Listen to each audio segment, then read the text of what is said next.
வான் மண்டலத்தில் 11ஆவதாக வரக்கூடிய ராசி தான் கும்பராசி. இந்த ராசியில் 3 நட்சத்திரங்கள் இருக்குது. சகோதரக்காரகன் என்று சொல்லக்கூடிய செவ்வாயோட நட்சத்திரமான அவிட்ட நட்சத்திரமும் இந்த கும்பராசியில் தான் அடங்கியிருக்கு. போகக்காரகன் என்று சொல்லக்கூடிய ராகுவோட நட்சத்திரமான சதய நட்சத்திரமும் இந்த கும்பராசியில் அடங்கியிருக்கு. தனக்காரகனான குருவோடைய நட்சத்திரமான பூரட்டாதி நட்சத்திரமும் இந்த கும்பராசியில் அடங்கியிருக்கு. இந்த கும்பராசி அன்பர்கள் எந்த ஒரு விஷயத்தில் இறங்கினாலும் கடுமையாக உழைத்து முன்னுக்கு வரக்கூடியவங்க, தனியாக நின்னாலும் ஜெயித்து காட்டக்கூடியவங்க அப்படின்னு கூட இந்த கும்பராசி அன்பர்களை சொல்லலாம்.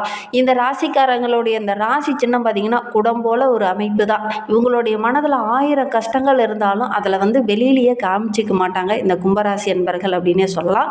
இந்த கும்பராசி அன்பர்கள் ஒரு ஸ்திர ராசி என்பதனால இயல்பாகவே ஒற்றை ராசி, உறுதியோடு ஒவ்வொரு விஷயத்திலையும் நிற்பாங்க, துணிவோடு ஒவ்வொரு விஷயத்திலையும் இறங்குவாங்க.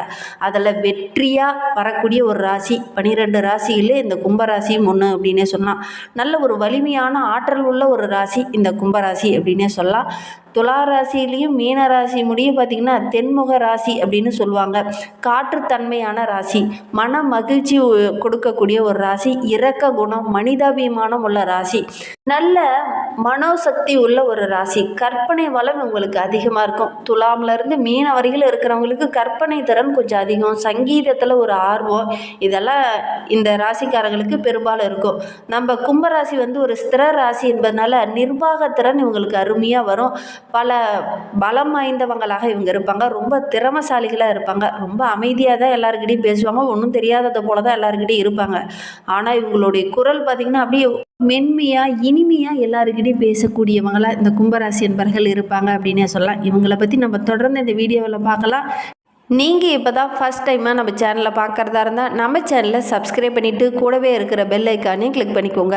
அப்போ தான் நாங்கள் போடுற ஒவ்வொரு வீடியோவுமே உங்களுக்கு நோட்டிஃபிகேஷனாக வரும். நீங்கள் கும்பராசி அன்பராக இருந்தால் மறக்காமல் நம்மளுடைய சேனலுக்கு ஒரு லைக் கொடுத்துட்டு, உங்களுடைய உறவுகள் வகையில் நண்பர்கள் வகையில் யாராவது கும்பராசி அன்பர்கள் இருக்காங்க அப்படின்னா மறக்காமல் இந்த வீடியோவை அவங்களுக்கும் ஷேர் பண்ணி விடுங்க. கும்பராசியில் நீங்கள் எந்த நட்சத்திரத்தில் பிறந்தீங்க அப்படிங்கிறத மறக்காமல் எங்களுடைய கமெண்ட் பாக்ஸில் தெரிவிங்க. உங்களுக்கு ஜோதிட ரீதியாக ஏதாவது சந்தேகம் இருக்குது, ஜோதிடர்கிட்ட ஏதாவது ஆலோசனை வேணும், உங்களுடைய சுய ஜாதகத்தை பார்க்கணும் அப்படின்னா டிஸ்கிரிப்ஷனில் ஜோதிடரோட வாட்ஸ்அப் நம்பர் கொடுக்கப்பட்டிருக்கு. அந்த நம்பருக்கு கால் பண்ணி முன்பதிவு செய்துக்கோங்க. உங்களுடைய சந்தேகங்களுக்கு நல்ல ஒரு தீர்வு கிடைக்கும் அப்படின்னே சொல்லலாம். இந்த கும்பராசி என்பவர்களுடைய ஜாதகர்களுக்கு பார்த்திங்கன்னா பெரும்பாலும் குடும்ப வாழ்க்கையில் கொஞ்சம் இடர்பாடுகள், சின்ன சின்ன பிரச்சனைகள் வரும். எத்தனை சதவீதம்னு பார்த்திங்கன்னா ஒரு 60% இவங்களுக்கு சின்ன சின்ன பிரச்சனைகள் குடும்பங்களில் பெரும்பாலும் இந்த கும்பராசி என்பவர்களுக்கு வரும். பெரும்பாலும் பெண்களால் ஏதாவது ஒரு பிரச்சனைகள், இடர்பாடுகள் வரும் அப்படின்னே சொல்லலாம். பஞ்சபூதங்களில் பார்த்திங்கன்னா இந்த கும்பராசி ஒரு காற்று ராசி, ஸ்திர ராசி, மனித உறுப்புகளில் கணுக்கால குறிக்கக்கூடிய ஒரு ராசி, இரத்த ஓட்டத்தை குறிக்கக்கூடிய ஒரு ராசி. அந்த கும்பராசி என்பர்களுக்கு பொருந்தும். ஏன்னா காலபுருஷர்களுக்கு 11வது வீடு சனியோட ஆதிக்கத்தில் பிறந்தவங்க. குறிப்பாக பார்த்திங்கன்னா மாசி மாத தன்மையில் ஸ்திர தன்மை கொண்ட ஒரு ராசி இந்த கும்பராசி அப்படின்னே சொல்லலாம். பஞ்சபூத தத்துவத்தில் காற்று ராசி ஒரு ஆண் ராசி அப்படிங்கிறதுனால எல்லாத்தையுமே ரொம்ப திறமையாக செய்து முடிக்கக்கூடிய ஒரு ஆற்றல் உள்ள ஒரு ராசி இந்த கும்பராசி அப்படின்னே சொல்லலாம். எதையுமே வெளிக்காட்டிக்க மாட்டாங்க, வெளிப்படையாக எதையும் பேசிக்கவும் மாட்டாங்க. தனக்கு ஒருத்தரை பிடிச்சிருக்குன்னா தான் அவங்கக்கிட்ட போய் பேசுவாங்க. பிடிக்கல அப்படின்னா அவங்க பக்கம் திரும்பியே பார்க்க மாட்டாங்க. அது எவ்வளோ பெரிய பணக்காராக இருந்தாலும் சரி அவங்களுக்கு தனம் வழங்கவும் மாட்டாங்க அப்படின்னே சொல்லலாம். இவங்களுடைய குணம் ரொம்ப வேகமாக செயல்படுவாங்க.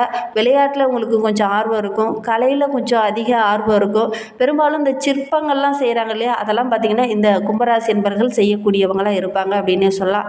இவங்க எப்பவுமே எதை பற்றியும் அதிகம் கவலைப்பட மாட்டாங்க, செயலில் தான் இறங்குவாங்க. இதை யோசிச்சுக்கிட்டே இருக்கணும் அப்படின்னு யோசிச்சுக்கிட்டே இருக்க மாட்டாங்க. ஒவ்வொரு விஷயத்துலையும் ஒன்று முடிவு பண்ணிட்டாங்கன்னா டக்குன்னு செயலில் இறங்கி அதில் வெற்றி காணக்கூடியவங்களாக இந்த கும்பராசி என்பர்கள் இருப்பாங்க அப்படின்னே சொல்லலாம். இவங்களுக்கு தெய்வ நம்பிக்கை அதிகம், அதே மாதிரி அமானுஷ்ய விஷயங்கள்ல அதிகம் கொஞ்சம் ஈடுபாடு உடையவங்களாக இந்த கும்பராசி என்பர்கள் இருப்பாங்க அப்படின்னே சொல்லலாம். இவங்க கும்பத்திடம் பார்த்திங்கன்னா ரகசியம் வாங்கவே முடியாது, நல்ல மறைமுகமாக தான் வச்சுருப்பாங்க. வெளியில் அவ்வளோ சீக்கிரமாக அவங்களுடைய ரகசியங்களை வெளியில் சொல்ல மாட்டாங்க அப்படின்னே சொல்லலாம். சரி, இவங்களுக்கு வருகின்ற நாட்கள் எப்படி இருக்குது, வருகின்ற நாட்களுடைய கிரக அமைப்புகள் எப்படி இருக்குது, இந்த 2026 எப்படி அமைய போகுது அப்படிங்கிறத தொடர்ந்து பார்க்கலாம் வாங்க. இந்த கும்பராசி என்பர்களுக்கு இந்த 2026ஆம் ஆண்டு ரொம்ப அமோகமாக அமைந்திருக்கு அப்படின்னே சொல்லலாம். ஏன்னா கடந்த ஆண்டில் இருந்ததை விட இந்த ஆண்டை ரொம்ப சிறப்பாக இருக்குது அப்படின்னே சொல்லலாம். கொடுத்த வாக்கெல்லாம் இந்த ஆண்டில் காப்பாற்றுவீங்க. குடும்பத்தில் இருந்த அந்த போராட்ட நிலை இந்த ஆண்டில் மாறும். அதோட கூட குடும்ப உறுப்பினர்கள் உங்களுக்கு பக்கபலமாக இருப்பாங்க. நல்ல லாபமும் நிறைய அனுகூலமான விஷயமும் இந்த 2026ஆம் ஆண்டில் இந்த கும்பராசி என்பர்களுக்கு கிடைக்கும் அப்படின்னே சொல்லலாம். குறிப்பாக இந்த 2026ல் நிலம் வாங்கலாம் அப்படின்னு நினைக்கிறவங்க முயற்சி பண்ணுங்கள். தங்கத்தில் முதலீடு போடுங்க. மிகப்பெரிய வளர்ச்சியை இந்த ஆண்டில் நீங்கள் எதிர்பார்க்கலாம் அப்படின்னு சொல்லலாம். திருக்கணிதப்படி பார்த்தீங்கன்னா சனி ஏற்கனவே மீன வீட்டில் இருக்கிறார். இந்த 2026ஆம் ஆண்டு ஜூன் மாதம் 2ஆம் தேதியில் குரு பயிற்சியும், டிசம்பர் 5ஆம் தேதி ராகு கேது பயிற்சி, 2 பயிற்சிகள் நடைபெற இருக்கிறதுனால குரு இந்த வருடம் முழுவதும் உச்சமடைந்து கடகராசியில் இருக்கிறார். மீண்டும் இதே ஆண்டில் குரு பகவான் அக்டோபர் 31ஆம் தேதி சிம்ம ராசிக்கு அதிசாரா குருவாக அமர இருக்கிறார். இதனால் என்னென்ன நற்பலன்கள் நம்மளுடைய கும்பராசி அன்பர்களுக்கு கிடைக்க போகுது அப்படிங்கிறத பார்க்கலாம். இந்த கும்பராசி என்பர்களுக்கு இந்த ஆண்டு ரொம்ப அமோகமான வளர்ச்சி நிறைந்த ஆண்டாக அமைந்திருக்கு. தொழில் சார்ந்த விஷயத்தெல்லாம் நல்ல ஒரு முன்னேற்றத்தை எதிர்பார்க்கலாம். கடந்த ஆண்டில் இருந்த பிரச்சனை எல்லாமே இந்த ஆண்டில் சரியாகும். வேலையில் நல்ல ஒரு முன்னேற்றம் இருக்கும். உத்தியோகத்திற்காக காத்துட்டு இருக்கிறவங்களுக்கு நல்ல ஒரு உத்தியோகம் அமையும். வியாபாரம் செய்யலாம் அப்படின்னு நினச்சிட்டு இருந்தவங்களுக்கு அதற்கான சந்தர்ப்பங்கள் இந்த ஆண்டில் கூடி வரும். படிச்சுட்டு போதுமான வருமானம் இல்லையே, நம்ம கடினமாக உழைப்ப போடுறோம், அதற்கான ஆதாயம் கிடைக்கலையே அப்படின்னு கவலைப்பட்டு இருந்த நம்மளுடைய கும்பராசி என்பர்களுக்கு இந்த ஆண்டில் நல்ல ஒரு வருமானம் கிடைக்கும். குறிப்பாக மார்ச் மாதம் 14ஆம் தேதிக்கு அப்புறம் பார்த்திங்கன்னா நல்ல ஒரு மாற்றத்தை இந்த கும்பராசி என்பர்கள் எதிர்பார்க்கலாம் அப்படின்னு சொல்லலாம். மார்ச் 14க்கு அப்புறம் பார்த்திங்கன்னா படிப்படியாக நல்ல ஒரு முன்னேற்றத்தை எதிர்பார்க்கலாம். வேலையில் சின்ன சின்ன மாற்றம், தொழிலில் நல்ல ஒரு வளர்ச்சி, வியாபாரத்தில் நல்ல ஒரு முன்னேற்றம், இதெல்லாம் மார்ச் மாதத்துக்கு அப்புறம் நீங்கள் எதிர்பார்க்கலாம் அப்படின்னு சொல்லலாம். மறைமுக எதிரிகளால் ஏதாவது சின்ன சின்ன பிரச்சனைகள் வரும். கவனமாக செயல்படணும். யாரையுமே இந்த காலகட்டத்தில் நீங்கள் கொஞ்சம் பகைத்துக்காமல் இருக்கிறது நல்லது. ஆரோக்கிய விஷயத்தில் இந்த கும்பராசி என்பர்கள் இந்த ஆண்டில் கொஞ்சம் கவனமாக இருந்துக்கோங்க. ஏதாவது சின்னதாக பிரச்சனை இருக்கக்குள்ளேயே போய் மருந்து மாத்திரையெல்லாம் வாங்கி கரெக்டாக எடுத்துக்கிறது ரொம்பவும் நல்லது. ஒரு சில கும்பராசி அன்பர்களுக்கு பார்த்திங்கன்னா தூக்கமின்மை போன்ற பிரச்சனைகள் இந்த ஆண்டில் கொஞ்சம் வரும். கவனமாக செயல்படுறது நல்லது. கடந்த ஆண்டில் வாங்கிய கடனெல்லாம் இந்த ஆண்டில் ஓரளவுக்கு அடைச்சிருவீங்க. ஆரோக்கிய ரீதியாக சின்ன சின்ன பிரச்சனைகள், ஒரு சில மனத்தங்கல்கள்லாம் இந்த ஆண்டில் கொஞ்சம் வரும். கொஞ்சம் கவனமாக செயல்பட்டிங்கன்னா பெரிய பாதிப்போ இடர்பாடோ எதுவும் வராது. உணர்ச்சி வசப்படக்கூடாது. பொறுமையாக இருக்கணும். வேகத்தோட கொஞ்சம் விவேகமும் இந்த ஆண்டில் இருந்தது அப்படின்னா கண்டிப்பாக நல்ல ஒரு முன்னேற்றம் நிறைந்த ஆண்டாக இந்த 2026ஆம் ஆண்டு இந்த கும்பராசி என்பர்களுக்கு அமையும் அப்படின்னே சொல்லலாம். மேலுமே இந்த ஆண்டை பொறுத்த வரைக்கும் உங்களுடைய நண்பர்களால் ஏதாவது ஒரு பிரச்சனை வரக்கூடிய சூழ்நிலை இருக்குது. கூடா நட்பு கேடாய் விளையும் அப்படிங்கிற மாதிரி இந்த காலகட்டத்தில் ஏதாவது ஒரு பிரச்சனை இந்த காலகட்டத்தில் உங்களுடைய நண்பர்கள் மூலிமா வரும். நினைவில் வச்சுக்கிட்டு ஒவ்வொரு நண்பரையும் நீங்கள் பேசும்போது ஒரு தொழிலையோ வியாபாரத்திலேயோ ஈடுபடும் போது கொஞ்சம் கவனமாக இருக்கிறது நல்லது.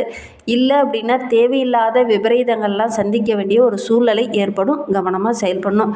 வியாபாரமே செஞ்சிட்டு இருக்கிறீங்கன்னா கூட உங்களுடைய அந்த பார்ட்னர்ஷிப்பை கரெக்டாக மெயின்டைன் பண்ணிட்டு வாங்க. இல்லை அப்படின்னா தேவையில்லாத சங்கடங்களை நீங்கள் சந்திக்க வேண்டிய ஒரு சூழ்நிலை ஏற்படும். தேவையில்லாத நஷ்டங்களை சந்திக்க வேண்டிய ஒரு சூழ்நிலை ஏற்படும். கவனமாக செயல்படுறது நல்லது. இந்த ஆண்டில் நல்ல தொழில் அமையும், நல்ல வியாபாரம் அமையும். முதலீடு போட்டிங்கன்னா கூட இரட்டிப்பு லாபம் கிடைக்கக்கூடிய யோகம் இருக்குது. நிறைய அனுகூலமான பலன்கள்லாம் கிடைக்கக்கூடிய யோகம் இருக்குது. இருந்தாலும் நண்பர்கள் மூலிமா ஏதாவது சின்ன சின்ன இடைஞ்சல்கள், சின்ன சின்ன இடர்பாடுகள், பிரச்சனை வரக்கூடிய சூழ்நிலை இருக்குது. உங்கள்கிட்ட தொழிலை கற்றிட்டு போய் உங்களுக்கு ஆப்போசிட்டாக ஒரு கடை போடவும் வாய்ப்பு இருக்குது. கவனமாக செயல்படுறது நல்லது. வெளியில் எங்கேயாவது பயணம் போகிறீங்க, ரொம்ப தூரம் பயணம் போகிறீங்க அப்படின்னா இந்த வண்டி வாகனத்தில் செல்லும்போது கவனமாக செய்யணும். இடம் விட்டு இடம் போகும்போது கொஞ்சம் கவனமாக செயல்படணும். வெளியில் பயணம் போகும்போது கூட ஒரு சிலருக்கு பார்த்திங்கன்னா முக்கியமான விஐபிகளோட ஆதரவு கிடைக்கும். அதன் மூலிமா உங்களுடைய வாழ்க்கையில் மிகப்பெரிய மாற்றத்தை நீங்கள் எதிர்பார்க்கலாம் அப்படின்னே சொல்லலாம். அந்த விஐபி மூலிமா உங்களுடைய தொழிலில் நல்ல ஒரு வளர்ச்சியை நீங்கள் எதிர்பார்க்கலாம் அப்படின்னே சொல்லலாம். ஏற்கனவே நான் வேலைக்கு போயிட்டுருக்கேன், ஆனால் எனக்கு ஒரு பதவி உயர்வு கிடைக்கல. நானும் பதவி உயர்வுக்காக நிறைய டைமு போராடி பார்த்துட்டேன். அதெல்லாம் தடையாகவே முடிஞ்சிச்சு. ஆனால் நான் ஏதாவது சொந்தமாக தொழில் தொடங்கலாம் அப்படின்னு நினச்சிட்டு இருக்கிறேன் அப்படின்னு நினச்சவங்களுக்கெல்லாம் இந்த ஆண்டில் நல்ல ஒரு பதவி உயர்வு, சம்பள உயர்வு இதெல்லாம் கிடைக்கக்கூடிய ஒரு யோகமான ஆண்டாக இந்த 2026ஆம் ஆண்டு இந்த கும்பராசி என்பர்களுக்கு அமைந்திருக்கு அப்படின்னே சொல்லலாம். அரசு பணியில் இருக்கிறவங்களுக்கெல்லாம் நல்ல ஒரு மாற்றத்தை இந்த ஆண்டில் நீங்கள் எதிர்பார்க்கலாம் அப்படின்னே சொல்லலாம். முக்கிய பொறுப்பெல்லாம் உங்களை தேடி வரும். நிறைய அதிர்ஷ்ட வாய்ப்புகள் உங்களை தேடி வரும். அரசாங்கம் மூலிமா நிறைய பலன்கள் இந்த ஆண்டில் உங்களுக்கு கிடைக்கும் அப்படின்னே சொல்லலாம். மிகப்பெரிய பொறுப்பெல்லாம் உங்களை தேடி வரும். அதற்கான பாக்கியமும் சந்தர்ப்பமும் இந்த ஆண்டில் உங்களுக்கு அமையும் அப்படின்னே சொல்லலாம். பொருளாதாரத்தில் நல்ல ஒரு வளர்ச்சியை இந்த ஆண்டில் இந்த கும்பராசி என்பவர்கள் எதிர்பார்க்கலாம் அப்படின்னே சொல்லலாம். இந்த வண்டி வாகனம் வாங்கி விற்கிறதன் மூலிமாவும் நல்ல லாபம் கிடைக்கும். குடும்பத்தில் இருந்து வந்த